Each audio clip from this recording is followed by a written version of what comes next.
En I99 presentamos Aprendiendo de Valientes, bajo la conducción de Rafaela Mendoza Estrada. Bienvenidos.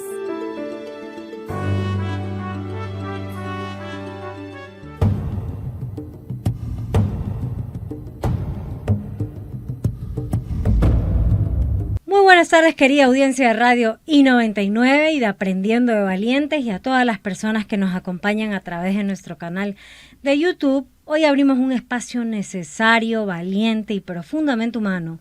Un espacio donde vamos a hablar de salud, de prevención, de educación y también de realidades que muchas veces se callan por vergüenza o desinformación. Las infecciones de transmisión sexual no solo son un tema médico, son un tema social, educativo y familiar. Hablar de ellas es una forma de proteger la vida, de cuidar la dignidad y de romper el silencio que muchas veces nos hace daño. Hoy nos acompaña un invitado muy especial, un médico con amplia experiencia en salud sexual y prevención. Él es el doctor Alemán, a quien agradecemos profundamente por estar con nosotros. Doctor, bienvenido a Aprendiendo de Valientes. Gracias por aceptar esta conversación tan importante. Bueno, buenas tardes. Primero, siempre agradecerte por la invitación y presto para conversar. Doctor, vamos a entrar al bloque 1, que es comprendiendo la infección de transmisión sexual. Para empezar, ¿qué son exactamente las infecciones de transmisión sexual y por qué es importante hablar de ellas abiertamente? Actualmente las infecciones de transmisiones sexuales es toda transmisión de una persona infectada hacia otra persona por el contacto a través de la piel y mucosas con los órganos genitales, ¿no? Y también con la mucosa oral, que puede ser de manera voluntaria y también existe de manera involuntaria. Existen múltiples clasificaciones, pero creo yo que para hacerla mucho más comprensible al público, ¿no?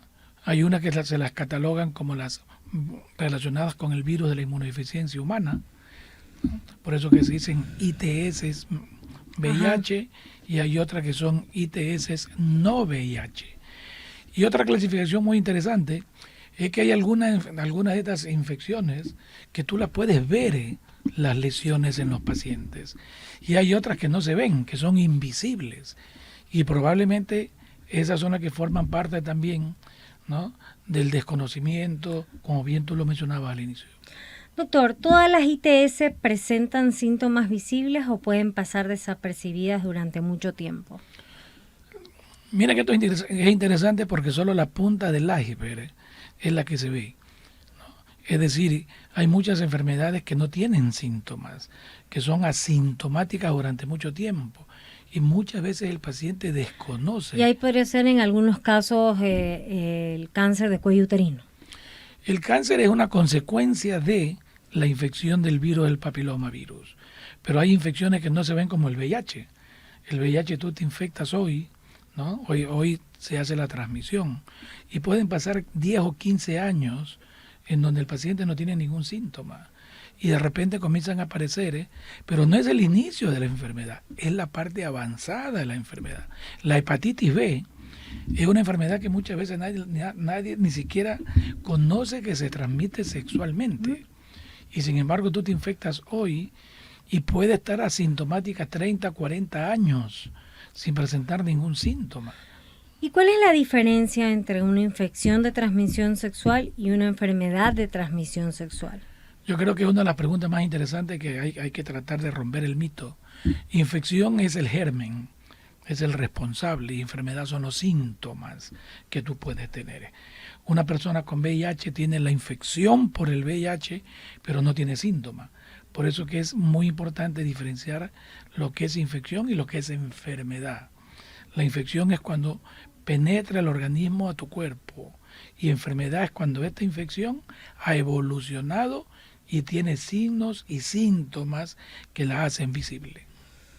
¿Por qué se sigue existiendo tanto desconocimiento sobre este tema en la población general? Porque hay muchos mitos, ¿no?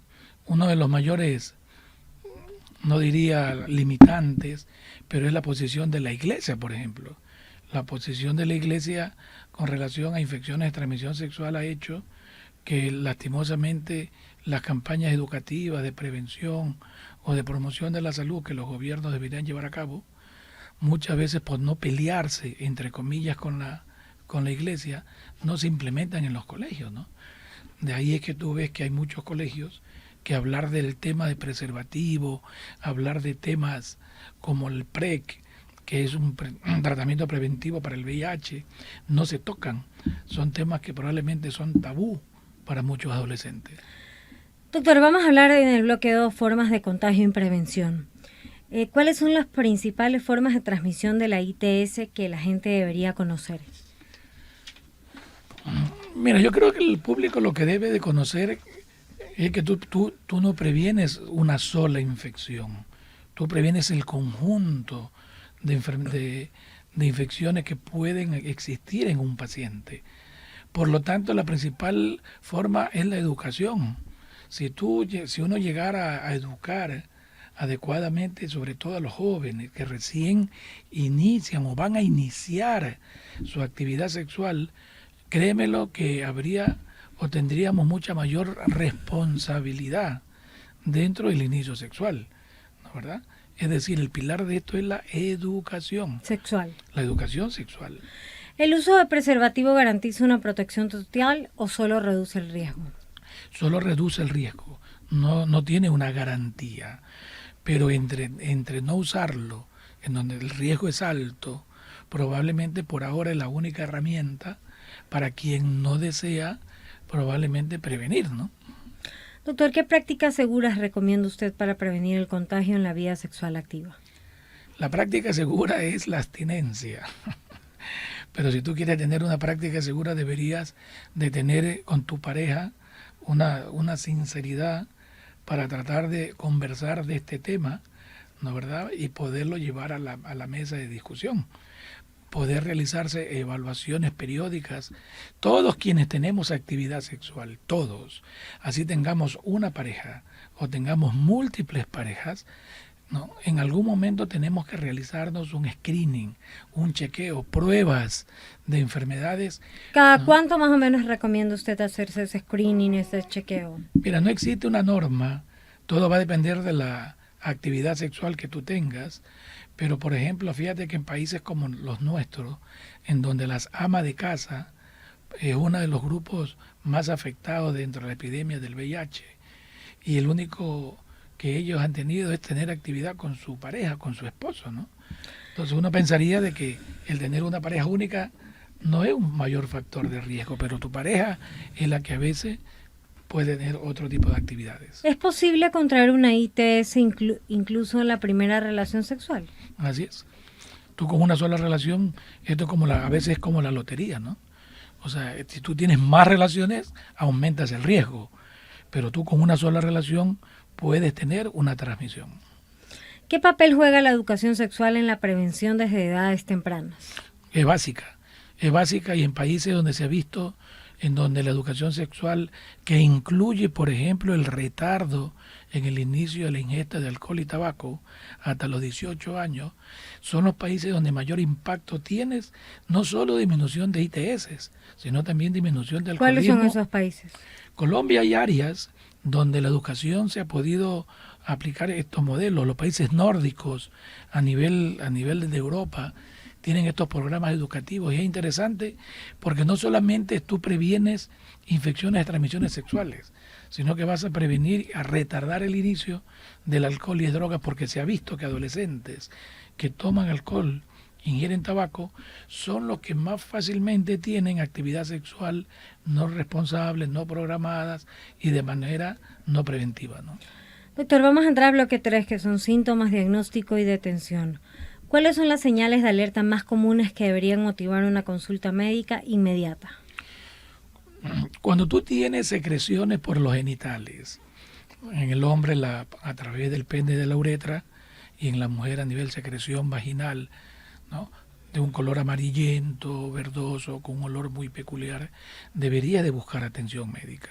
Cuando tú tienes una llaga o una úlcera en cualquier parte de los genitales, en la superficie del pene o el escroto o incluso en la pelvis, ¿no? O alrededor o en la región anal, si es que llegas a tener relaciones rectales. Y en la mujer, en la parte externa o interna, es otra de las manifestaciones. Asimismo, la presencia de verrugas, ¿no? Como carnosidades que aparecen en los genitales también debería de llamarnos la atención. Doctor, ¿qué ITS pueden ser asintomáticas y aún así causar complicaciones graves? Yo creo que a la cabeza de esta va el VIH. Es un virus el cual su transmisión es a través de la actividad sexual predominantemente, pero también puede ser transmitida de la mamá al hijo, puede ser transmitida por tatuajes cuando tú reutilizas todas estas agujas por accidentes laborales. Tienes la hepatitis B, como te lo mencionaba anteriormente, la hepatitis C, que son virus que tú no sabes que tu pareja con la que tuviste actividad sexual, a la final desconoce que sea portador, ¿no? ¿Cada cuánto tiempo debería una persona sexualmente activa hacerse chequeos preventivos? Va a depender de su actividad sexual, ¿no? El número de parejas que tenga, pero yo creo que periódicamente debería ser de manera anual. ¿Qué tan importante es el diagnóstico temprano para evitar consecuencias a largo plazo? Fundamental, ¿no? Fundamental porque hay enfermedades como el VIH, por ejemplo, que si tú llegas a tener un diagnóstico temprano, puedes brindarle a los pacientes terapias antirretrovirales y evitar el deterioro del sistema inmunitario, ¿no? Puedes evitar que empeore o progrese la enfermedad y sobre todo vas a incidir en que ya no transmita y vas a ayudar a que la epidemia se vaya controlando. Vamos a entrar al bloque 4, que es tratamiento y consecuencias. Doctor, ¿todas las ITS tienen cura o algunas son crónicas? Aquí tiene que separar dos grandes grupos que son enfermedades ITS que se curan y otras que se controlan, ¿no? Dentro de las que se curan, tú tienes a la clamidia, a la cándida, la tricomona, la gonorrea, ¿no? La sífilis, son enfermedades que se transmiten por vía sexual y que se curan. Y tienes las que no se curan y se controlan. Dentro de esas tienes al VIH, la hepatitis B, que en este momento ya hay tratamiento y un buen porcentaje de pacientes puede llegar a curarlo, y otras que, como la hepatitis C, también se controlan, ¿no? ¿Y qué consecuencias puede tener no tratar una ITS a tiempo en la salud de una persona? Puedes ir desde una esterilidad en una mujer que tiene gonorrea o clamidia, puede llevarla a que sus órganos genitales, como las trompas de falopio, se alteren y tengas infertilidad, ¿no? Hasta consecuencias mortales si es que el VIH avanza, no te das cuenta, no te diagnosticas y llegas a una enfermedad avanzada, ya cuando aparece una serie de complicaciones que el pronóstico muchas veces es más reservado, ¿no? ¿Es posible que una ITS afecte la fertilidad tanto en hombres como en mujeres? Hay gérmenes atípicos como la clamidia, la gonorrea, ¿no? Que te pueden afectar los órganos genitales y alterar justamente la fecundación. ¿Qué papel tienen los tratamientos médicos actuales en el control de estas infecciones? Los tratamientos te sirven tanto para prevenir como para tratar enfermedades. Tú tienes medicamentos actualmente que se llaman profilaxis preexposición, una tabletita para personas que tienen contacto o actividad de riesgo, te puede prevenir de que no te infectes de VIH. ¿Ya? Doctor, ¿qué errores comunes cometen los pacientes durante el tratamiento? Lastimosamente abandonarlos, ¿no? El tratar de pensar que mi medicamento tengo que compartirlo a veces con mi pareja y hago un tratamiento irregular. O lastimosamente a veces el escuchar o leer cosas en las redes sociales o familiares o amigos en donde te inculcan, ¿no? O te sugieren abandonar tratamientos o no tomarlos porque le meten cosas en la cabeza a los pacientes que le va a hacer daño para algún otro órgano, ¿no? Doctor, vamos a entrar al bloque 5, estigma, educación y responsabilidad social. ¿Por qué cree usted que aún existe tanto estigma alrededor de la ITS? Porque es un tema tabú, ¿no? Porque es un tema que todavía da vergüenza conversarlo. Porque los padres, nadie les ha enseñado cómo hablar con los hijos.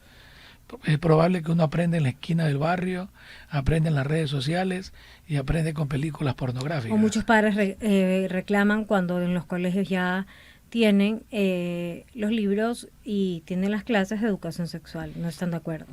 Exactamente. Doctor, ¿cómo afecta el miedo, la vergüenza, la búsqueda de ayuda médica? Bueno, son uno de los estigmas, que el hecho de que tú tengas VIH hace que la persona no quiera ir a buscar atención médica, ¿no?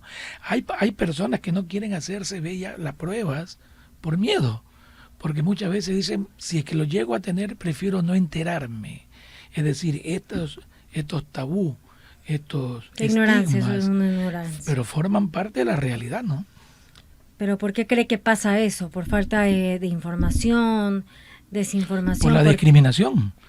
Porque mañana tú tienes una persona que tiene VIH y lo primero que va a preguntar ese paciente, cuando tú le dices que es reactivo, su primera respuesta es ¿qué dirá mi familia? ¿Qué dirán mis amigos? ¿Cómo le digo a mi pareja? Piensan directamente qué dirá la sociedad. Así es. Por eso que la discriminación y la estigmatización son uno de los mayores problemas dentro de las luchas contra las ITS. ¿Qué responsabilidad tienen las familias en la educación sexual de los jóvenes? Fundamental, ¿no? Es fundamental porque yo creo que la prevención y la promoción de las ITS no guarda relación con la religión, y eso es algo que desearíamos que nos ayude a difundirlo, ¿no? Porque nosotros atendemos desde los pacientes ultra religiosos hasta los ateos. Es decir, la prevención no está dirigida solamente a base de la religión. O sea, si tú aceptas un proceso o adoptas una religión en donde necesitas o quieres llegar a tu matrimonio casto y virgen, hay que felicitarlo. Pero al que no lo quiere hacer, también hay que ayudarlo. Por lo tanto, la promoción es una responsabilidad del Estado, independientemente, ¿no?, de tus aspectos, de tus creencias religiosas. Doctor, ¿cómo deberían abordarse estos temas en la escuela de manera adecuada y respetuosa? Con información clara, concreta y concisa, sin tratar de ponerle nombres, apodos a los órganos genitales, tratando de evitar muchas historias que a veces forman parte del popurrí o de la historia de las ciudades, el tratar de no influir, ¿no?, en las decisiones, en este caso de los niños o de los adolescentes, ¿no? Estamos viendo recién el problema de género en menores de 12 años. Es decir, creo que el no ¿Cómo tocar van a el decidir tema, los niños a los 12 años? O sea, tenemos una corte que es terrible realmente. el no tocar el tema, ¿no, verdad? El no hablar, y por el otro lado el querer marcar la cancha para tratar de que los niños o que las personas piensen como yo pienso, creemos que son de los mayores problemas de estigmatización dentro de lo que es la educación. Doctor, finalmente, ¿qué mensaje le daría usted a la población para fomentar una cultura de prevención y cuidado? Que se eduque, ¿no?, que trate de educarse, que trate de buscar información a los diferentes medios, no solamente creer lo que te digan las redes sociales, sino buscar información. Existen muchas organizaciones que trabajan en la promoción, en la prevención, y probablemente la piedra angular de esto es educación. Doctor, hoy hemos hablado de un tema que no debería ser tabú, sino parte de nuestra educación básica en salud y en vida. Las infecciones de transmisión sexual no se combaten con silencio, se combaten con información, con prevención y con responsabilidad. Hablar salva vidas y escuchar también es una forma de cuidarnos. Doctor, muchas gracias por su tiempo, por su claridad y por ayudarnos a entender un tema tan importante para nuestra sociedad. Gracias a ti y siempre felicitarte por esta iniciativa. A ustedes, queridos oyentes y espectadores, gracias por acompañarnos, por abrir su mente y su corazón a estas conversaciones necesarias. Soy Rafaela Mendoza Estrada y esto fue Aprendiendo de Valientes, un programa que visibiliza las realidades que importan en nuestra sociedad. Gracias a la audiencia de Radio I99 y a quienes nos ven a través de nuestro canal de YouTube. Gracias por estar, por escuchar, por aprender con nosotros. Muy buenas tardes. Chao, chao. En I99 hemos presentado Aprendiendo de Valientes, bajo la conducción de Rafaela Mendoza Estrada. Hasta la próxima. Hacemos un corte y enseguida regresamos. Inicio de espacio publicitario.